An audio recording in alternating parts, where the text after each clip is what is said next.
Terima kasih pemirsa, Anda kembali menyaksikan Kominfo Newsroom. Pemirsa, pemerintah Kabupaten Manggarai Timur, Provinsi Nusa Tenggara Timur memprioritaskan program pembangunan pada tahun 2023. Lantas seperti apa saja program dan juga kegiatan yang telah dan akan dibuat dan akan berorientasi pada pemenuhan kebutuhan masyarakat? Kita akan membahasnya hari ini langsung bersama dengan Bupati Manggarai Timur, Bapak Agas Andreas yang telah bergabung bersama kami langsung dari studio GPR TV Jakarta. Selamat malam Pak Agas. Bagaimana kabar hari ini, Pak? Kabar sehat-sehat, baik. Sehat selalu ya, Pak ya. Pak Agas, terima kasih sebelumnya telah meluangkan waktu bersama kami di GPR TV. Ini merupakan sebuah kehormatan begitu Pak bagi kami. Bapak bisa datang langsung begitu ya, Pak.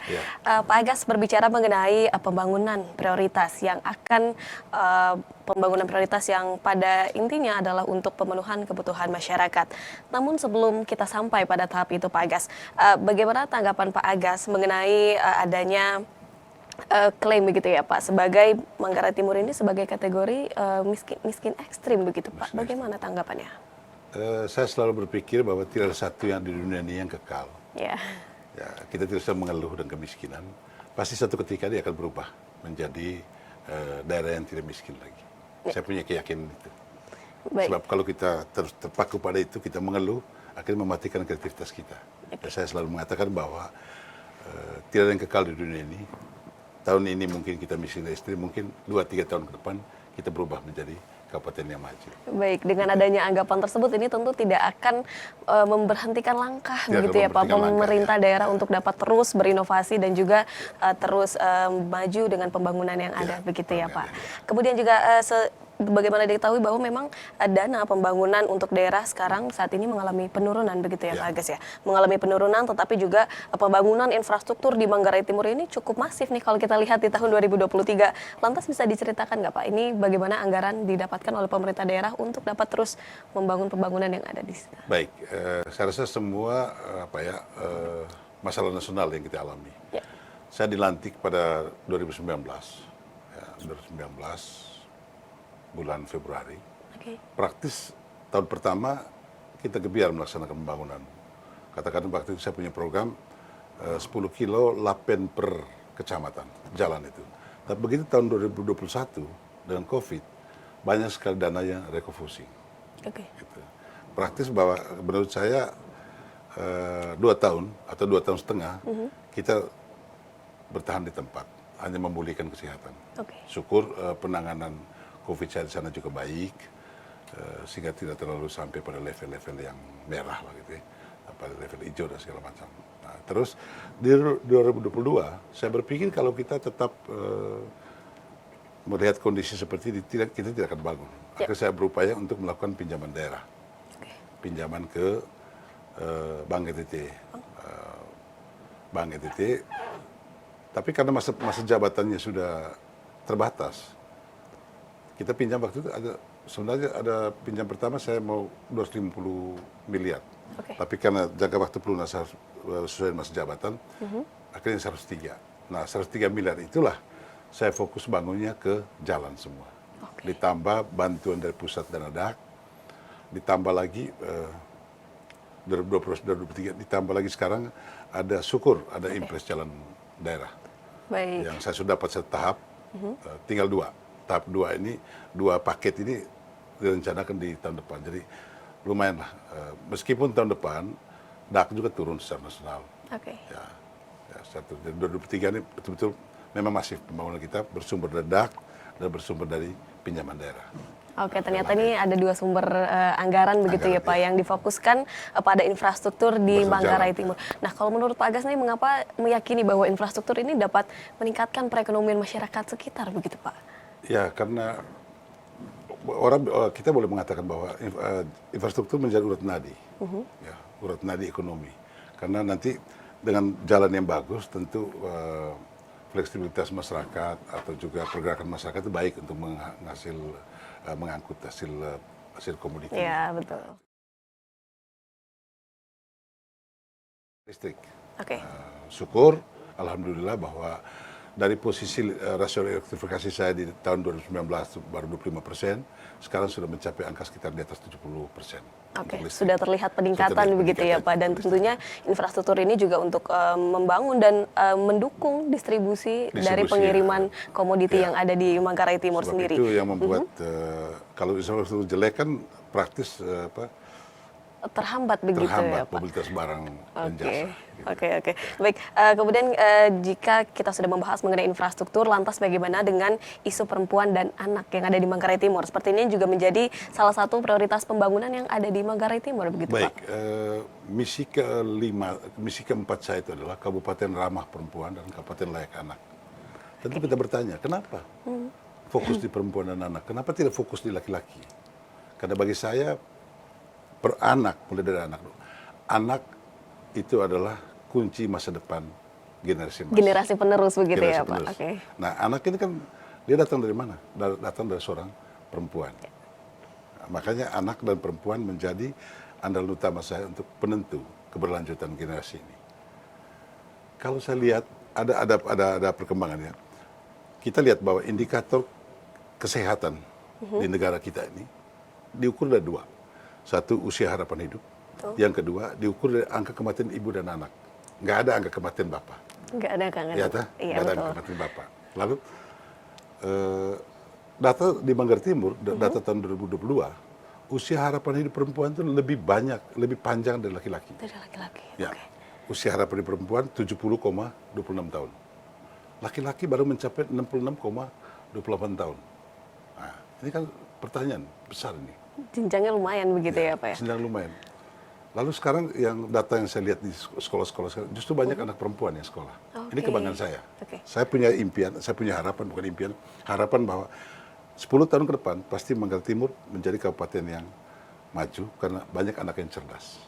Bagi saya, dan dari teori Gen, anak cerdas itu lahir dari Gen Mama. Ibu yang cerdas begitu ya Pak ya. Gitu. Bagaimana Bukan anak bapak yang cerdas, ibu yang cerdas. Bagaimana memang anak dan perempuan ini mendapatkan hak yang sama begitu ya Pak. Di Manggarai Timur ingin menghadirkan daerah yang ramah bagi anak dan salah juga satu misalnya program ramah perempuan itu adalah salah satunya program air minum. Oke. Kalau dulu pendekatan per desa air minum, sekarang saya pendekatan rumah tangga. Sambungan langsung. Untuk apa? Memudahkan akses perempuan. Memudahkan akses. Dan juga anak. Begitu juga sanitasi. Ya, kita sekarang kalau ada air minum, mesti disertai dengan sanitasi. Ini juga bagian dari memudahkan anak perempuan. Karena perempuan itu mengurus 3 hal di dalam rumah. Kunci utama pengurusan perempuan. Satu, aspek kesehatan. Kalau perempuannya sehat, pasti anaknya sehat. Pasti anaknya sehat. Suaminya juga sehat. Yang kedua, urus ekonomi. Sehebat apapun suami mencari uang, tapi kalau tidak dikelola secara baik oleh istri, tidak akan berjalan begitu. Hancur ekonomi rumah tangga. Yang ketiga adalah urusan pendidikan. Sehebat apapun seorang bapak, entah dia dosen, entah dia guru, dia minim sekali mendidik anaknya di rumah. Yang mendidik anak adalah perempuan. Nah, bagaimana kalau misalnya ada istri yang tidak sekolah? Bagaimana dia mau mengelola 3 isu utama ini? Ya, bagaimana begitu Pak? Bagaimana upaya apa yang dilakukan oleh Pemda? Ya. Oleh karena itu sekarang saya tempatkan dia menjadi misi kita. Kabupaten Ramah Perempuan dan Kabupaten Layak Anak. Apakah ini juga termasuk memberikan program untuk memberdayakan sumber daya manusia yang ada di sana, terutama anak dan perempuan, begitu Pak? Adakah memiliki program demikian, begitu? Bagi saya anak perempuan wajib sekolah semua. Dan saya sekarang mungkin wacana lucu, saya selalu mengatakan kepada anak-anak muda, wahai anak muda, kalau kamu nikah, jangan lihat cantiknya seorang nona, lihat IQ-nya. IQ-nya. Bagaimana cara dia berpikir, begitu ya Pak? Kalau dia otaknya pintar, kau ambil. Karena pasti akan melahirkan generasi yang cerdas. Tentunya untuk menciptakan generasi yang cerdas, demikian yang sudah kita sebutkan tadi. Ternyata memang kebutuhan dasar seperti air dan sanitasi ini juga menjadi perhatian khusus begitu ya Pak Bupati. Lantas apa yang kiranya masih dibutuhkan Pemda untuk memenuhi kedua aspek dasar tersebut? Memang ya, jujur, sampai dengan detik ini kami punya rumah tangga di sana 64.117 rumah tangga. Sudah terpenuhi semua kah Pak? Belum. Baru mencapai posisi di 2023 baru mencapai 32,98%. Berarti ini menjadi fokus program ke depan. Nah, saya terus sanitasi juga baru mencapai angka 23%. 23, ya apa, sorry, 36,22%. Oke. Berarti belum semua rumah tangga tersambung air. Berarti bagi saya masih sekitar 60%. Ini belum menyentuh benar program misi Kabupaten Ramah Perempuan dan Kabupaten Layak Anak. Belum. Maka ini perjuangan kita ke depan fokusnya justru ke situ, air minum dan sanitasi. Nah, saya senang sekarang dengan rencana dari Kementerian PUPR ada impres, kalau kemarin impres jalan daerah, ke depan impres sanitasi. Itu yang saya mau kejar. Mudah-mudahan di tahun depan selanjutnya mencapai angka 100% lah. Baik, berarti target terdekat untuk pemenuhan kebutuhan dasar itu seperti apa Pak Gas? Target, setiap tahun kita anggarkan untuk sambung langsung rumah tangga. Saya tidak mau lagi pola program seperti dulu, hanya air minum itu dibangun baknya di desa, lalu timbanya di situ. Itu tetap tidak akan menjamin ramah perempuan. Nah, karena itu setiap tahun fokus saya sekarang anggaran di jalan dan di air minum dan sanitasi. Karena itu memang pemenuhan dasar begitu ya Pak. Karena kita juga tahu jika memiliki sanitasi yang layak bagi setiap rumah tangga ini juga bisa menekan salah satu faktor adanya stunting yang ada di daerah tersebut. Nah, bagaimana dengan langkah konkret yang telah dilakukan pemerintah Manggarai Timur sehingga bisa menekan prevalensi stunting saat ini? Sebelumnya prevalensi stunting di Manggarai Timur berapa Pak Gas? Dulu memang mencapai angka 14%. 14%. Kini sudah turun begitu ya Pak? 9. Artinya kita target di 2024 itu turun 7. Turun 7. Nah, kami punya langkah selama ini ada pertama penguatan kapasitas di lapangan. Karena masyarakat yang stunting kebanyakan di desa. Kader-kader kita tingkatkan. Itu langkah yang pertama. Terus juga ada pengetahuan keluarga tentang gizi. Itu paling penting itu Pak ya. Tentu jelas tetap melibatkan perempuan. Betul. Saya lebih cenderung ke perempuan, ya. Tapi berbasis pangan lokal. Kita tidak selalu berbasis tepung terigu, tidak. Berbasis pangan lokal. Bagaimana mereka diajar untuk mengelola pangan lokal ini? Saya kan pangan lokal cukup banyak, talas, singkong cukup banyak. Bagaimana dikelola supaya dia bergizi? Protein hewani juga begitu ya Pak ya. Ikan, gitu ya. Terus yang kedua, kami kemarin berpikir begini, kalau kita mencegah anak yang sudah stunting sekarang, yang sudah dalam kondisi, itu butuh waktu. Betul. Nah, akhirnya saya minta supaya bagaimana pencegahan dari hulu. Dari masa kehamilan begitu ya Pak ya? Bahkan dari masa garis remaja. Nah, garis remaja itu diberikan obat tambah darah sehingga HB-nya naik. Itu yang sekarang kita kejar ke sekolah-sekolah. Ya, bahkan sekarang prasyarat menikah juga itu Pak, melihat apakah sang ibu ini sudah sehat atau belum begitu. Saya punya ide seperti itu kemarin. Sebelum seorang mau nikah, diperiksa kesehatan. Setuju. Ya. Nggak ada jodoh-jodoh itu. Semua pilihan. Bukan jodoh itu kan saya orang yang tidak suka bilang, ini jodoh. Bukan. Nikah itu pilihan. Saya memilih ini tentu dasar pertimbangannya apa. Bagaimana kedua belah pihak ini sehat begitu ya, sama-sama sehat. Baik. Terutama perempuannya sehat dan juga lakinya, itu pendekatan dari hulu. Pencegahan pernikahan ini banyak juga yang saya punya kasus sana pernikahan dini itu. Itu ada beberapa yang saya tackle juga. Pembagian tablet tambah darah. Kami sekarang lagi memantau setiap kepala desa wajib memberi data ibu hamil yang kek. Bahkan ke depan saya ada ide kalau dana memungkinkan saya buat rumah tunggu. Kayak hotel gitu, sebelum mereka masuk ke persalinan. Mungkin 3 bulan mereka di situ dulu sebelum persalinan. Itu kira-kira seperti itu. Screening calon pengantin ya seperti itulah. Dan pendekatan data berbasis desa. Bagaimana memang upaya dilakukan dari hulu hingga ke hilir begitu ya Pak, untuk dapat terus menekan prevalensi stunting yang ada di Manggarai Timur. Lantas jika memang SDM ini dikatakan sudah siap didukung dengan infrastruktur dan juga kebutuhan dasar yang sudah mantap begitu Pak. Lantas bagaimana dengan proses dasar dengan pendidikan di sektor pendidikan di Manggarai Timur? Upaya apa yang dilakukan oleh pemerintah daerah? Sekarang ini memang kami di sana boleh katakan urutan kedua guru penggerak di Indonesia. Kami sudah dapat penghargaan. Memang rapor pendidikan kita kalau diukur dari rapor itu masih ada rapor literasi numerasi masih rendah.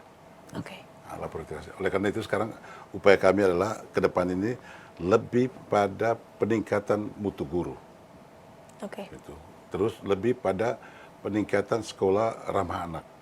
Kalau itu pendekatan itu sekarang saya lihat sudah jalan.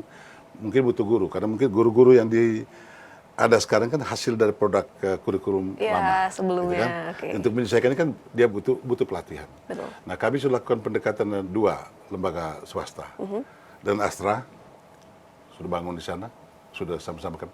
Sekarang hari ini saya bertantangan dengan MOU dengan Sampurna.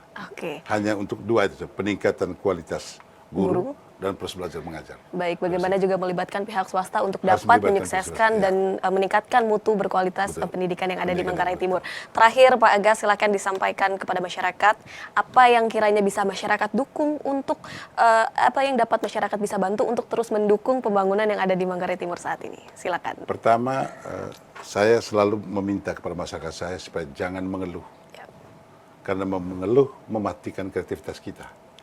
Kita punya potensi, diri kita masing-masing kita kembangkan bersama pemerintah. Pemerintah hanya mungkin support kecil saja, tapi yang paling utama bagaimana masyarakat saya membangun dirinya sendiri, spiritnya dia sendiri. Pemerintah mungkin membantu hal-hal pendukung, katakan listrik, pemerintah coba ini, air minum, terus jalan. Tapi kalau spirit dia sendiri untuk membangun dirinya, tidak ada, itu juga kurang bagus.